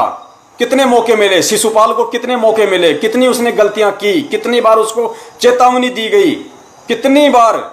लेकिन जब अति हो गई, अति का मतलब उनकी जो भक्ति कमाई थी, जो उनके पुण्य थे, जो उन्होंने कभी परमेश्वर की शरण में रह के सत भक्ति करके कमाए थे, जब उनके वो गलतियां कर करके पाखंड कर करके, मनवस काम कर करके, राजनीतियां कर करके, जब उनके वो पुण्य खत्म हो गए और पाप का घड़ा भर गया, तो हिरणाकुश जैसों की छाती फाड़ी फिर परमेश्वर ने। हिरणाकुश जैसों की छाती फाड़ी फिर परमेश्वर ने। तो यही हाल, क्योंकि उन आत्माओं का जो 13 लोग मरे थे, मैनेजमेंट ने तो कह दिया सतलोक चले गए। अरे नालायकों, इस तरीके से कोई सतलोक जाता है क्या? ऐसी दुर्गति से मौत होकर यदि सतलोक मिलेगा तो कोई लेना पसंद नहीं करेगा। तुम मूर्ख तो मान जाओगे इस बात को, लेकिन वो बच्चे नहीं मानेंगे परमेश्वर के, जो अब मिनी सतलोक में बीज रूप में बैठे हुए हैं। और परमेश्वर की वो आत्माएं जो जगत में एक से एक धुरंधर हैं ज्ञान में। जिस दिन उनका भक्ति से जुड़ने का संस्कार आ जाएगा, उन पुण्यात्माओं के विचार देखना तुम, जिनको तुम जगत वाले कहते हो, जिनको तुम मूर्ख कहते हो, उन आत्माओं के विचार देखना, उनका आचार विचार देखना। और तुम भक्तों के आचार विचार देखो, जो कोई 10 साल से जुड़ा हुआ, कोई 15 साल से जुड़ा हुआ, कोई 20 साल से जुड़ा हुआ है। तुम संत रामपाल जी महाराज जी के वर्तमान की संगत में से कुछ भगत ऐसे, उनके आचरण देखो, जगत से भी गए गुजरे, गुरु के नाम पे डराना धमकाना। अरे ये सारनामी लोग, देशराज जैसे, और ये हरियाणा का रोहतक वाला वो बसंत सैनी, और भी ये जितने लोग थे, इस जयपुर में आके अपने आप को सारनामी कहते हैं। वो शर्म आनी चाहिए नालायकों को। भाई कहते हैं कि गुरु जी का आदेश है कि पवन दास को टपका दो। इन्होंने संगत में फैलाया कि गुरु जी का आदेश है पवन दास को टपका दो, पुण्य मिलेगा, पुण्य। और दास को जान से मारने के लिए लोग जयपुर में आए, सबको पता आप लोगों को। दास को जानवरों की तरह इन्होंने होकियों से मारा, रोड़ों से मारा वहां पे, लेकिन बचाया उस परमेश्वर ने अपनी आत्मा को, बचाया। बाल बाका नहीं कर सके, बाल भी बाका नहीं कर सके। मध्य प्रदेश में इस दास के साथ में विष्णु साहू ने, लठबाज ने क्या हासिल किया था, सर पे कितनी उसने मारे लठ, आप लोगों ने वीडियो देखे होंगे। परमेश्वर ने बाल बाका नहीं किया, और उन आत्माओं की दुर्गति से मौत हुई है। मध्य प्रदेश में जो ये कह रहा था कि लाओ मैं तलवार निकाल के लाता हूं, 6 महीने तो हॉस्पिटल में रहा, उसके बाद में दुर्गति से मौत हुई उसकी। और उसकी ऑडियो दास के पास में है, उसने खुद कहा कि हम तो महेंद्र के चक्रों में आ गए थे, हमें तो महेंद्र ने कहा था कि उसको टपका दो। पुण्यात्माओं, भक्ति को समझना हमें। मेरा किसी से कोई राग द्वेष, कोई ईर्ष्या नहीं है। दास निवेदन केवल इतना करता है कि थोड़ी देर के लिए इस पवन दास को भूल जाओ, सतलोक आश्रम मैनेजमेंट हरियाणा वालों को भूल जाओ, राग द्वेष और ईर्ष्या को भूल जाओ। केवल उस परमपिता परमेश्वर के ज्ञान को थोड़ा सा आधार बना लो कि परमेश्वर हमारे लिए क्यों पापड़ बेल रहे हैं, क्या परमेश्वर हमें समझाना चाह रहे हैं और क्या हम नहीं समझना चाह रहे, बस उस चीज को। पुण्यात्माओं, एक आत्मा के 2 पति नहीं हो सकते। गुरुजी कहते हैं ना कि वो भक्ति व्यभिचारिणी भक्ति होती है जो एक के अलावा दूसरे पे आश्रित होते हैं। जैसे सोमवार को शंकर जी मना लिया, मंगलवार को हनुमान जी मना लिया, बुधवार को गणेश जी मना लिया, बृहस्पतिवार को कोई और मना लिया, शुक्रवार को माता मना ली, शनिवार को शनि देव त्यार खड़े ही हैं, संडे को भैरू जी मना लिए। तो वो व्यभिचारिणी भक्ति है जो एक पति को छोड़ के 20 को अपना जो है कसम बनाती है। तो पुण्यात्मा, गुरुदेव ने बताया कि आत्मा और परमात्मा सिर्फ 2, आत्मा आत्मा कौन? हम जीव। और परमात्मा कौन? परमेश्वर, जो सतगुरु की भूमिका में है। तो आत्मा और परमात्मा, पुण्यात्मा, आत्मा का एक ही पति होता है, एक ही परमात्मा है। अब आप लोग बताइएगा, अब आप लोग यदि 8 सितंबर को तो संत रामपाल जी महाराज जी का जन्मदिवस मनाते हो और जून के महीने में कबीर जी का प्रगट दिवस मना रहे हो, तो आपके तो 2 पति हैं, आपके तो 2-2 खसम है, 2-2 खसम। आप तो व्यभिचारिणी भक्ति में आ गए। 100 वर्ष सतगुरु की पूजा, एक दिन आन उपासी, वो अपराधी आत्मा फिर पड़े काल की फांसी। तुम्हारी हालत तो इस 70% संगत की हालत तो जो सतलोक आश्रम मैनेजमेंट हरियाणा के पीछे निपट अंधी होके भेड़ चाल में पूंछ पकड़ के देखा देखी में एक दूसरे के पीछे चल रही है, उनकी हालत तो उस बूढ़ी माई जैसी है जिसका जिक्र एक बार गुरुदेव ने सत्संग में किया था। गुरुदेव सत्संग कर रहे थे, एक राधा स्वामी से जुड़ी हुई थी, वो आई बैठी, सत्संग सुना, सारा काम किया। गुरुजी ने बोला माई समझ में आया? बोले भाई समझ में आया। बोले माई नाम ले ले? बोले माई नाम ले ले? बोले भाई ना, नाम ना लूं मैं। बोले क्यों? बोले मैंने नाम ले रखा है। बोले माई, बोले वो पूरे नहीं है, वो अधूरे हैं। तो माई ने कहा कि मैंने 6 डेढ़ा का नाम ले रखा, कोई तो पूरा पावेगा। मैंने 6 डेढ़ा का नाम ले रखा, कोई तो पूरा पावेगा। तो भाई तुम्हारे तो 2 पति हो गए, एक तो संत रामपाल जी महाराज जी हो गए तुम्हारे पति, जिन्होंने तुम्हें नाम दीक्षा दी, जिनका तुम 8 तारीख को जन्मदिन मना रहे हो जीव समझ के, क्योंकि जीव जन्म केवल जीव का होता है और जीव होता है मानुष। और परमेश्वर कहते हैं गुरु मानुष कर जानते ते नर कहिए अंध, ओवे दुखी संसार में फिर आ गए यम के फंद। तो एक तुम्हारा पति हो गया संत रामपाल जी महाराज, और दूसरा तुम्हारा पति हर जून के महीने में हो जाता है, कबीर प्रगट दिवस तुम मनाते हो 650 साल वाली फोटो का। तो तुम्हारे 2 पति हो गए, और 2 पति व्यभिचारिणी भक्ति में आते हैं, इस परमेश्वर की सत भक्ति में नहीं आती। अरे गुरुदेव ने कितनी बार कहा कि गुरु गोविंद 2 नहीं भाई, और 2 समझे वो 2 जग जाही। 2 जग यानी नरक। कितना स्पष्ट कहा परमेश्वर ने कि गुरु गोविंद 2 नहीं भाई, और 2 समझे वो 2 जग जाही। कितनी बार परमेश्वर ने स्पष्ट कर दिया कि स्वयं वो परमात्मा सतगुरु की भूमिका में आता है। अब परमेश्वर हनुमान जी की तरह को छाती फाड़ के तो दिखाएगा नहीं कि देखो मैं ही कबीर हूं, देख लो ये कबीर वाली फोटो के दर्शन कर लो। भाई ये तत्व ज्ञान फिर है क्या? फिर तो सामान्य ज्ञान पूरी दुनिया ही दे रही है। सामान्य ज्ञान का फैलाव तो पूरी दुनिया में है। हर छोटे मोटे संत महंत शंकराचार्य सब लोग ज्ञान दे रहे हैं जैसा उनको ज्ञान है। फिर ये अलग से ज्ञान देने की आवश्यकता क्या पड़ी संत रामपाल जी महाराज जी को? क्यों दुनिया से पंगा लेने की आवश्यकता पड़ी?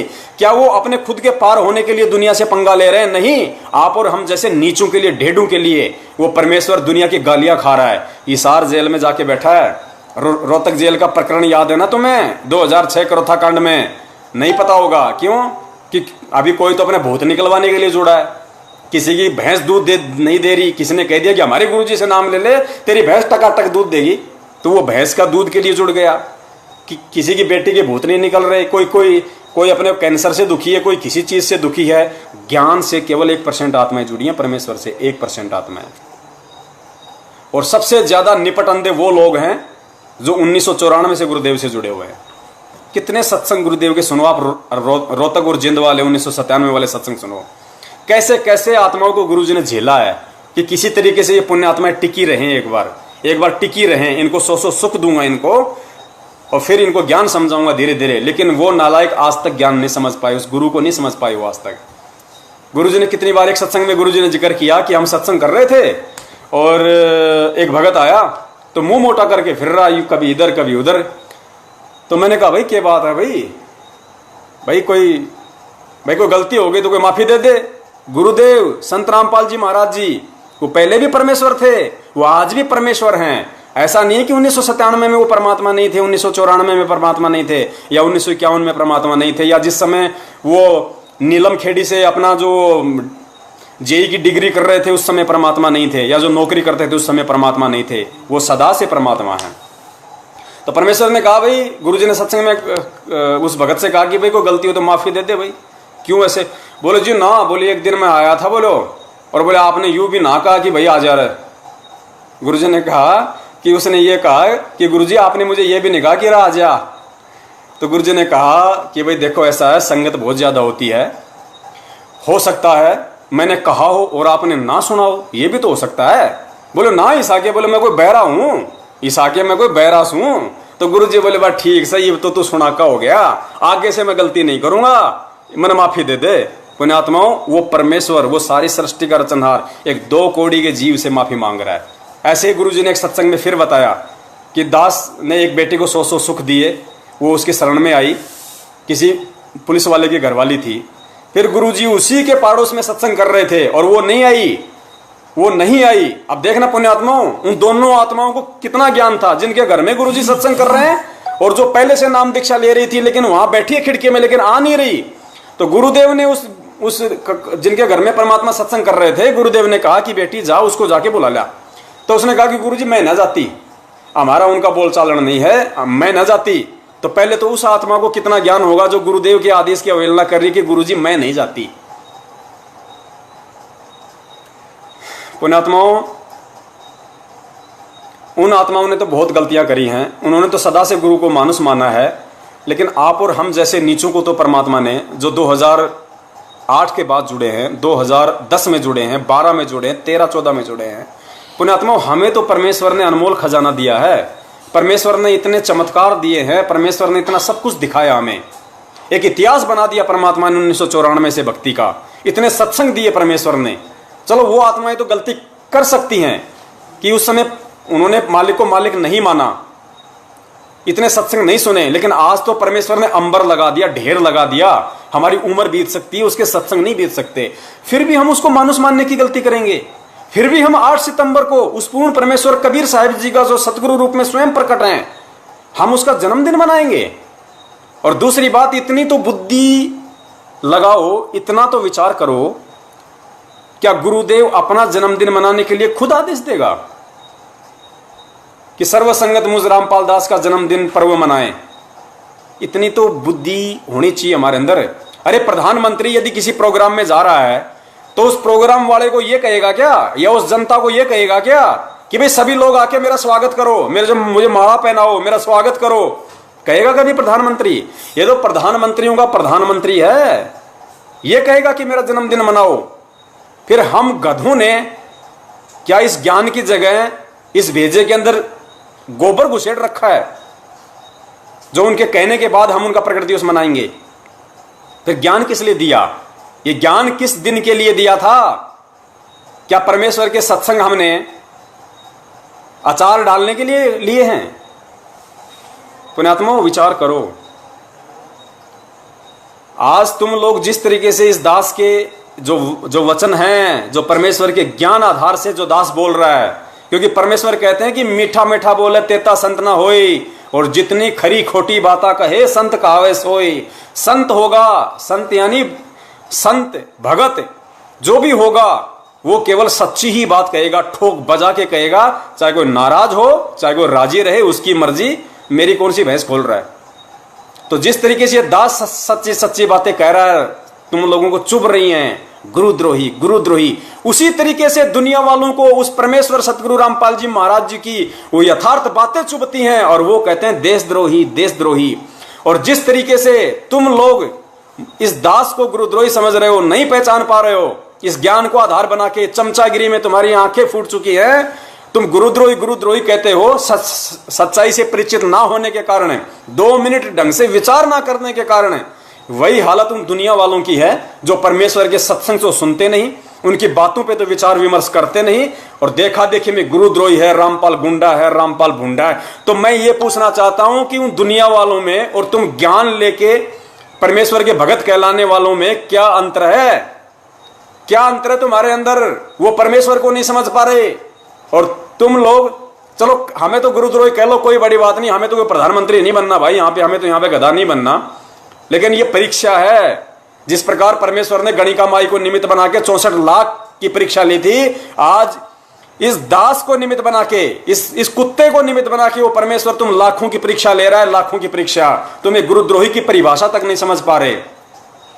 तुम्हें नामदान केंद्रों पे एक नियम पढ़ाया जाता है कि ये पवन है, ये फलाना है, इसकी शकल देख लोगे नामखंड हो जाएगा, इससे बात नहीं करनी, ये गुरुद्रोही है। अरे गुरुद्रोही होता क्या है? पहले अगले से मिलो। कोई किसी से बातचीत करने से किसी का नामखंड नहीं होता। अब मान लीजिए मैंने नाम ले रखा है और मेरे भाई ने नाम ले रखा है या मेरी औरत ने नाम ले रखा है और मैं गुरुद्रोही हो गया, तो फिर मेरी औरत का तो 24 घंटे नामखंड है, फिर तो वो जाएगी कहां घर छोड़ के? वो तो 24 घंटे मेरे सामने रहेगी, दिन में 20 बार मेरी शक्ल देखेगी, तो उसका तो दिन में 20 बार नामखंड हो गया। वो क्या करेगी फिर? इस ज्ञान को आधार बनाओ। गुरु जी कहते हैं गुरुद्रोही की पैड़ पे जय पगावे वीर, यानी गुरु भक्ति मार्ग में यदि गुरुद्रोही के अनुसार यदि आप कोई क्रिया करोगे, उसकी बातों का समर्थन करोगे जो तुम्हारे गुरु जी के ज्ञान के जो मतलब विरुद्ध होंगी, तो तुम गुरुद्रोही कहलाओगे, तो तुम्हारी पैड़ के ऊपर उसकी पैड़ रखी जाएगी। पुण्यात्माओं, निवेदन है, समय नहीं है, अब ये लास्ट परीक्षा है, अंतिम परीक्षा है। ये 8 सितंबर के दिन अंतिम परीक्षा है। भले तुम घंटा पीटते रहो, तालियां बजाते रहो, आरती सत्संग सुमरण करते रहो, इन आरती सत्संग सुमरण करने से परमेश्वर की शरण में नहीं माना जाता। अरे परमेश्वर ने 650 साल पहले हम सबकी परीक्षा ली, हम सब फेल हो गए, सबको पता है। उसके बाद भी तो परमात्मा ने 25 साल तक सत्संग किए थे, गुरुजी ने बताए, लेकिन परमात्मा ने किसी को आवाज तक नहीं होने दिया कि तुम फेल हो चुके हो।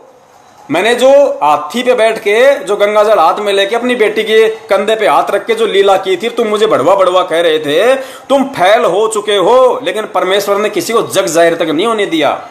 25 साल तक उस परमेश्वर कबीर साहिब जी ने काशी में सत्संग किया। वापस हम लोग जाने लग गए। गुरुजी क्या कहा करते थे? बच्चों भक्ति करो, सब पार होंगे, सब सतलोक चलेंगे। ये नहीं कहा कि तुम सब फेल हो लिए, अब कोई फायदा नहीं है, चाहे सत्संग सुनो या ना सुनो। परमेश्वर को पता था जीव है, टट्टी बाहर आ जाएगी अगर ये बात सुन लेगा तो, कि तुम अब की बार पार नहीं हो सकते। तो परमेश्वर ने थेपड़ के रखा कि किसी तरीके से लगे रहे, कुछ तो इनके कर्म बने, कुछ तो पुण्य बने, इतनी भक्ति तो बने कि 650 साल तक मानव जन्म देते देते इनको वहां तक लेके जाऊं। और वो स्थिति आज है। क्या हम उस समय तो परमेश्वर कहा करते थे भाई पार हो जाओगे? हुआ कोई पार? एक भी हुआ नहीं? हुआ ना। तो आज भी परमेश्वर यही बात कह रहे हैं कि भक्ति करो, सब पार होंगे, टोल के टोल जाएंगे, लाखों करोड़ों अरबों की संख्या में जहाज के जहाज भर के जाएंगे। यही बात 650 साल पहले कहते थे, यही बात गुरुदेव आज कह रहे हैं। लेकिन पार कौन होगा? पार वो होगा जो गुरुदेव को परमेश्वर मानेगा, जो उनके ज्ञान को आधार बना के चलेगा। अरे इतनी समझ नहीं है, इतनी बुद्धि नहीं है। परमेश्वर ने स्वयं एक वीडियो में, जो अभी दास को निमित्त बना के परमात्मा ने सतगुरु प्रगट दिवस 2020 के ऊपर एक वीडियो बनवाया है, उसमें परमेश्वर स्पष्ट कह रहे हैं कि पुण्यात्मा, तुम जो ये फोटो देख रहे हो, तुम जो ये चित्र देख रहे हो जो प्रभु का, ये इनका असली रूप नहीं है। इतना स्पष्ट बोला गुरुदेव ने कि तुम जो चित्र देख रहे हो, जो फोटो देख रहे हो, ये परमेश्वर की असली फोटो नहीं है। वो तो ना जाने कितने ही रूप बना के आ जाते हैं अपनी प्यारी पुण्यात्माओं को ज्ञान देके सतलोक ले जाने के लिए। और एक बात बोलते बोलते सतगुरुदेव जी वहां पर रुक गए, बात को उन्होंने चेंज कर दिया, विषय को बदल दिया। वो कहना तो ये चाह रहे थे कि आज वो परमेश्वर इस रूप में बैठा है, आज ये बैठा है, लेकिन वो रुक गए वहां पे पुण्यात्माओं, क्योंकि काल के साथ परमात्मा का वचन है कि परमेश्वर ज्ञान दे के लेके जाना, जबरदस्ती नहीं। अगर परमेश्वर ये बात बोल देगा तो जबरदस्ती में आ जाती है। फिर क्या पहचान होगी फिर ज्ञान की? फिर तो लूले, लंगड़े, अंधे, बहरे सभी परमेश्वर के पीछे लग जाएंगे।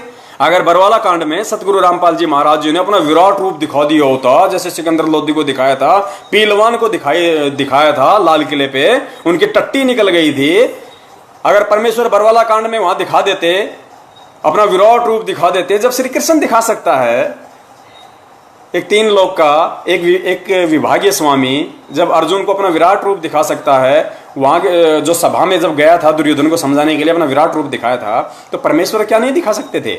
बरवाला कांड में वो दिखा देते, सबकी टट्टी पेशाब निकल जाती वहां पे, तो उनको भगवान मान लेते, सब उनको परमात्मा मान लेते। वो कहते कि मैं कबीर, हाँ जी आप कबीर, मैं ब्रह्मा, हाँ जी आप ब्रह्मा। क्यों? क्योंकि वो चमत्कार से मानते हैं, हम उनको ज्ञान से नहीं मानते। और लूले, लंगड़े, अंधे, बहरे, गूंगे, नत्थु, गहरे सब उनके पीछे लग जाते। गुरुदेव गुरुदेव जैसे 2014 से पहले आप और हम सब लग रहे थे, और आज भी लग रहे हैं। आज भी बिना ज्ञान के सतलोक आश्रम मैनेजमेंट हरियाणा के तलवे चाट रहे हैं। उनके हर एक आदेश को, उनके हर एक परमेश्वर के सत्संग के विरुद्ध जो आदेश हैं, जो ज्ञान के विरुद्ध जो आदेश है, उनको परमात्मा का आदेश मान के और हम लगे हुए हैं। वही हालत उनकी हो जाती तो क्या मालूम पड़ता कि कौन सतलोक जाने के लायक और कौन जाने के लायक नहीं है? क्या मालूम पड़ता इन सब बातों को? इसलिए परमेश्वर को अपने आप को यथार्थ रूप में ना बता के, कोई चमत्कार ऐसा स्पष्ट रूप से ना करके, वैसे तो लाखों चमत्कार करते हैं परमेश्वर। कितने बरवाला आश्रम में कितनी आत्माओं को जिनकी मौत हो चुकी थी, पुण्यात्माओं आंखों देखी बात है। संजय पाल उत्तराखंड का कोऑर्डिनेटर है, उसके फादर के साथ में हुआ घटित, उम्र नहीं थी, तो परमेश्वर ने कहा कि भाई इसकी उम्र तो है नहीं, तुम चाहो तो मैं तो उसको जिंदा रख दूंगा, कोई बड़ी बात नहीं है, लेकिन ये तुम्हारे लिए भी सिरदर्द रहेगा और अपने लिए भी रहेगा। अगर तुम लोग मेरी बात मानो और तुम यदि इसकी मृत्यु के उपरांत यदि तुमको शोक प्रकट ना करो, दुख ना मनाओ, तो मैं इसका शरीर छुड़वा के इसको दूसरा शरीर दे देता हूं। तो उन भगत जी ने कहा कि ठीक है परमात्मा, जैसा आप उचित समझें। गुरुदेव ने उसी क्षण उसका शरीर छुड़वा दिया वहीं पे, और जन्म भी दे दिया होगा। परमेश्वर ने जैसा कहा था कि 7 वचन पलटे नहीं, पलट जावा ब्रह्मांड। तो पुण्यात्माओं, ये परमेश्वर है। परमेश्वर ये वही भूमिका करेगा जो भूमिका इन्होंने 650 साल पहले काशी में की थी, अपने आप को छुपाते हुए ज्ञान प्रचार करने की। इनको केवल ज्ञान से पहचाना जाएगा। गुरुदेव पढ़ाते हैं ना हमें गीता में, काल भगवान ने श्री कृष्ण रूप में अर्जुन को क्या था कि अर्जुन, यदि तुझे मोक्ष चाहिए, उस सतलोक की प्राप्ति चाहिए, तो किसी तत्वदर्शी संत की खोज कर ले, उसके बिना तेरा मोक्ष नहीं हो सकता। तो अर्जुन ने कहा कि परमात्मा वो तत्वदर्शी संत कहाँ मिले, कैसे मिले? तो उसने कहा कि उसकी पहचान भाई आडंबर से नहीं होगी, दाढ़ी मूंछ तिलक छापा कंठी माला चोटी मोटी मुंडित खंडित इन सब से नहीं होगी। उसकी पहचान सिर्फ ज्ञान से होगी। ज्ञान से पहचान होगी कि वो परमेश्वर कौन है, वो तत्वदर्शी संत कौन है। भाई आडंबर से पहचान नहीं होगी। तो पुण्यात्माओं, आज सतगुरु रामपाल जी महाराज जी किस वेश में हैं? आप अपने पड़ोसी को कहो कि आज भगवान आए हुए हैं, आपका सिर फोड़ देगा 2 मिनट में, और आपको समझ में आ गया कि हाँ भाई हमारे गुरुदेव भगवान है। हिसार जेल में जाके पुलिस वालों को कहो, वहां पे सिक्योरिटी गार्ड वालों को कि ये भगवान है, सारी सृष्टि का रचनाहार है, 2 डंडे मारेंगे, पीछे पैंट फटेगी, घर पे भगोगे। लेकिन आप लोगों को समझ में आ गया, मुझे समझ में आ गया। कैसे? ज्ञान से। तो परमेश्वर की पहचान केवल ज्ञान से होती है।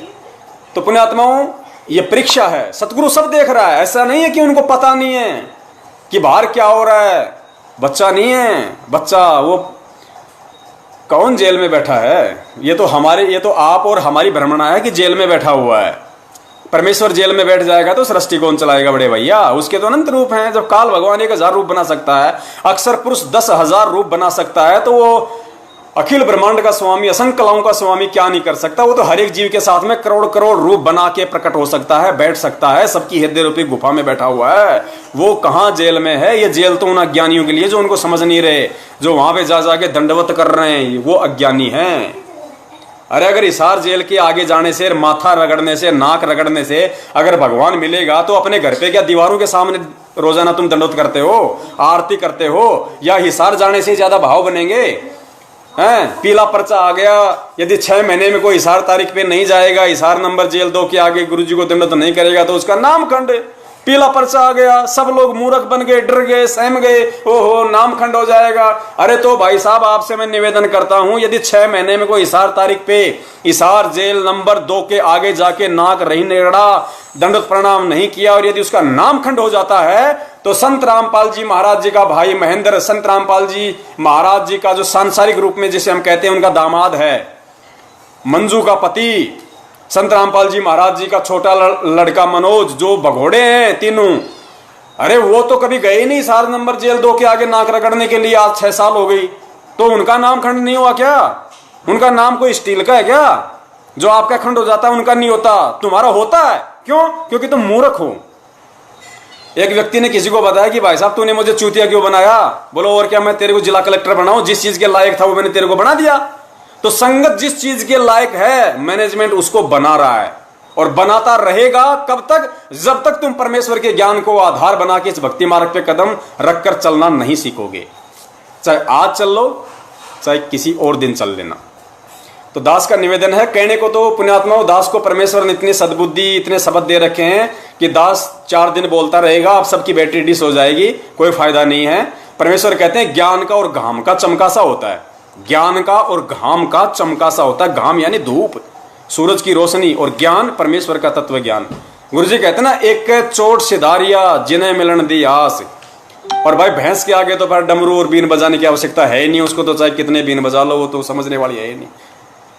तो दास का निवेदन है, ये जो पीला पर्चा जो आया है, ये काल भगवान की तरफ से है। आप लोगों को मूर्ख बनाया जा रहा है। अरे मुझे अपने गुरुदेव पे विश्वास है, मुझे अपने पिता की भाषा समझ में आती है। गुरु जी कहते हैं कोयल का बच्चा तो कोयल की भाषा समझेगा, जो कव्य का होता है कव्य की भाषा समझेगा। मैं पवन दास इस पूरी संगत के सामने कह रहा हूं कि ये जो आदेश आया है, जो आज 30/9/2020 को कि मुझ रामपाल दास का जन्मदिन पर्व मनाया जाए, ज्योति पाठ दान किया जाए, ये आदेश मुझ पवन दास के परम पूज्य सतगुरु रामपाल जी महाराज जी का नहीं, बल्कि किसी गधे का है, गधे का। ये मैं इतने दावे के साथ और इतने कॉन्फिडेंस के साथ कह रहा हूं कि मैं कोयल का बच्चा हूं, मुझे कोयल की भाषा समझ में आती है। मुझे सतलोक आश्रम मैनेजमेंट रूपी जो कौवा है उसके पीछे नहीं चलना, मुझे परमेश्वर के पीछे चलना है। मुझे मुक्ति मुझे मेरा परमेश्वर देगा, मुझे सद्बुद्धि वो दे रहा है, भक्ति मार्ग पे मुझे वो लेके आया, आगे भी मुझे वो चलाएगा। अरे यार बैटरी डिस हो गई यार, और थोड़ी सी बची है, थोड़ी सी बची थी, अब शुरू से बनानी पड़ेगी। देख लगाना। भाई जो गुरु बचन पे डट गे रकट गे फंद 84 के। भाई जो गुरु बचन पे डट गे रकट गे फंद 84 के।